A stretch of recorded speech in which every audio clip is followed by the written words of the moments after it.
So we talked a little bit about the work involved, what it takes to look. This would be much easier, right? A much easier job if all we did was stream, audio stream, Yep. right?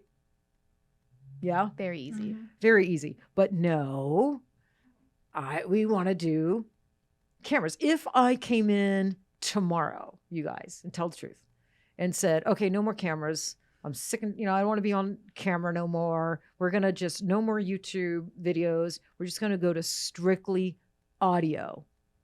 Would you guys be? I'd be sad You personally. would be sad. I'd be I was really gonna say, I sad. would like it, but I think Willow likes to edit. So. You would like it. Yeah. You would like it. Why would you like it? It would be easier. It would be We didn't easier. have So to you're set up looking for the easy cameras. way out, Olivia. No.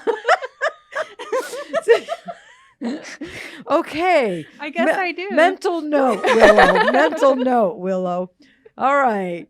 So I love fucking with you, Olivia. But you would be sad. I would be Willow. really sad because, like I said earlier, editing's the most fun part of the podcast for me Yeah. personally. Yeah. Like I would be still editing like the audio, but I wouldn't have like anything to look at. So it would really just be me like laser focused on like all of the sounds in the background. Yeah. And I feel like that wouldn't be as much fun. And is there a lot of editing with audio? Not for the audio, Not no. really, right? Usually not, just because Olivia gets it done really well the first time. Like, Yeah. she usually like is messing around with everything. If it like spikes, she'll like turn Yeah. it down, so I don't really have to worry about that.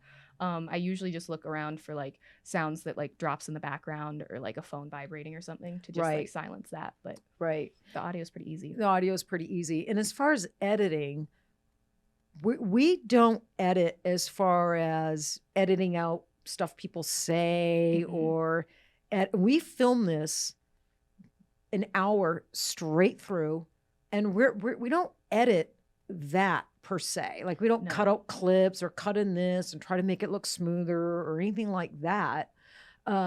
We edit in the manner of color correcting. Color correcting, and then like audio, like sometimes like if there is a spike that would just hurt anyone that's listening either in a car or with headphones, I like turn that down. Right. Yeah. So mainly just in a way like audio cosmetics, like Audio cosmetics. I've And tuned it up a color little bit. cosmetics, I think, Yeah. a little bit, because I'm always telling you, make me look good, Yeah. make me look young, make me look smooth. Yeah. Yeah. Which Now they know. now they know. Yeah. Your But- sequence been revealed. Yeah. yeah. But that is one of the hardest parts about being on camera. I think is the fact that you're on camera and people see you. So you have to look good, and you got to look good. Like your hair's got to be Mhm. done, and you got to look good. I guess you don't have to look good, but most people, and I'm no different, I can be super self-conscious. I don't like the way I look a lot of the times, like in photos or on video. And, so I think that's one of the most stressful parts for me is doing the cameras and doing the video and being on YouTube is presenting yourself, like looking good and feeling confident that you look okay on camera. Right? I would agree with that. Yeah. And I don't always feel that I do. So sometimes you look back and I'm like, oh my God, like, I think it was just like a week ago, there was a clip and I posted and I had this big white fuzz like in my hair, like right in the part, like where I part my hair. And there was this like big white fuzz. And all I could do was stare at it, like while the clip was playing. But it was a really great clip. I think it was about needles or versatility or something like that moment, like what I was saying was pretty cool and I wanted people to hear it, but all I could focus on was that white fuzz. And Olivia, you did not tell me. I didn't see it. What do you mean you didn't see it? How can you not didn't see it? Well, I posted it on my Instagram, Tat Girls Inc., like last week, and I was so self-conscious of it, I mentioned it. Yeah, I did. I said, and thanks for telling me I got a big white fuzz like in my hair through the entire podcast. Well, I think we're our biggest critiques when it comes to like how we look. How we look. So right? I didn't see it, but you saw it. Yeah. Well, look at you. Look at you. You got all purty today. I did. Yeah. I mean, usually don't do my hair. no. Or my makeup. Or your makeup. So how long did you spend this morning preparing because you were going to be on camera? 2 hours. Are you fucking kidding me? But 2 because I took my hours. time, it's like a little like It's therapy kind of. yeah, it's therapy. It's there. So did you have to get up earlier? Yeah. You did. You got up earlier just to do Mhm. this podcast, just to do Yeah. this episode. Well, let's get some engagement and comments about that. How long does it take you to get ready? Me? Like, okay, like about 35, 40 minutes. Yeah, seriously. That's Yeah. short. That's short. Yeah. Yeah. Well, I'm kind of almost, well, I'm still really vain, but I think the older you get, like the less time, the less time you have on earth, like, the more years behind you and the less years in front of you, you start worrying less. Like that sort of stuff becomes less important. Like it's not like you don't care what you look like, because I am super vain. I am. I've always cared about my appearance, my hair, my clothes. I mean, like I'm into clothes and belt buckles and ties. I've always been into clothing, accessories, and that in my look and everything like that. But I used to spend 2 hours, and then start all over again because I wasn't happy with how it came out, how things came out. But I do think, like I said, once the less years you have in front of you, that becomes less important. You find ways to get to a presentable self where you feel good quicker. You just do. You don't want to spend 2 hours getting ready anymore. Mhm. I think that happens for a lot of people as they get older. Would you say that permanent makeup, like having your own done, has like helped your? Yeah, immensely. I just had Michonne do my lips, my eyebrows are done. So, that helps. The thing that takes me the longest is doing my hair, because for those that don't know, I kind of have wavy hair, and it's like, and no one has ever seen me fresh out of if you could see me fresh out of the shower and my hair dries naturally, it's not good. I It's think not. I've seen you once When? during COVID. When? You came into the studio. I did? Yeah. Did I have? I Huh? did not. Your hair wasn't straightened. It wasn't straight? No. And you thought, what the hell?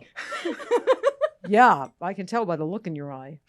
I've never once seen you without straightened hair. And you never will. I thought your hair was like pinned straight. No, it's not. This is a lot of work. This takes me about 30 minutes, man. About 25 minutes. And then the rest is putting on, a little mascara and I don't really wear foundation and, things like that. Like I have pretty good skin. So I don't have to wear a lot of foundation and blush and powder. I'll dust a little powder on because, I can get a little oily, but no, it's my hair. That takes me the longest. And sometimes it can be picking out my outfit too. Yeah, because I really love clothes. So sometimes that's why I just wear black to work, so I don't have to take too long in the morning figuring out my, where to work. But yeah, so besides, so I think that's the hardest part. Doing the video portion is feeling you look good and being confident, right? And got to deal with cameras. So you have to deal with camera angles. We already talked about Art critiquing us on camera angles. We had to learn camera angles, and camera angles are a thing. You don't really realize that, but they're a thing. Mhm. They're a thing. And making sure the subject, the person is not necessary. We don't really center them, and you don't want them off too much to this side, but there's a formula. There's a ratio as far as subject, the person, and frame. There's like this ratio and this format that is used to make sure that it looks proportionate and it looks balanced. So we've got that dialed in. But that took us a minute, Yeah. Olivia. I honestly I can't go back and watch old podcasts because I kind of cringe You at kinda the cringe. frames. Yeah. There was one where I was like, oh God, why did I do that? Yeah, there's been some where it's like we were too blown up on their face, and it's Yeah. like, oh my God, she looks like she's got a big old head, Yeah. right? There was one where we had someone she had really white skin, and it was like, oh my God, like Yeah. like her face was glowing, like I almost couldn't look because it was going to give me a migraine. It was like the white background, like Yeah. right. That needed some color correcting or adjusting on the camera itself. And so yeah, you look back, but I remember you and I being hard on ourselves. Yeah. I remember at first you and I didn't see the things. We would watch it and go, oh, we did good. That's so good. And we'd send it to Art, and then he would email me. He would text me, Taryn, right here, this frame right here. This is not good. Da-da-da-da-da-da. And he'd give us all this list. And I would come to you and I'm like, we got scolded. And he'd be like, what? And I would show you. And once he would point it out, we would see it. Yeah. But we didn't see it until he pointed it out. So I think it's just like anything, just like permanent makeup. It's developing your eye. Mm-hmm. It's first being taught how it should look, or what looks great as far as camera angles and framing, learning what is appropriate, what looks proportionate, what looks good to the viewer, even if the viewer doesn't know it. All right. Podcasters need to learn it and know it. And then capturing that and developing your eye. So that took us some time. Yeah. Maybe the whole first season. Yeah. I would say the whole first season. Yeah. And I remember telling Art, I think I got a little down on myself. I'm like, man, Art, it's like, God, it's like, no. You start feeling like maybe your podcast isn't good because he was just critiquing us almost every podcast, or we'd get it right one podcast, and the next podcast we were right back to a mistake, right? Not getting it right. And I remember him saying, look, camera angles are important, but the most important is the content, what's being discussed. The content is number one. Audio is number one. Because if you have good content, good audio, right, they're going to have a great experience. And then it's cameras and camera angles. Because he would remind me, most people are going to stream. So focus on the content and the audio. Dial that in, and keep working on the camera angles. That will come. And it did. I think we really got dialed in on all three. So I think across all three, we're doing pretty good. Have you looked at any recent podcasts where you felt, oh man, that wasn't a great camera angle, or I could have done better there, or the audio was a little no, we've been like doing pretty good.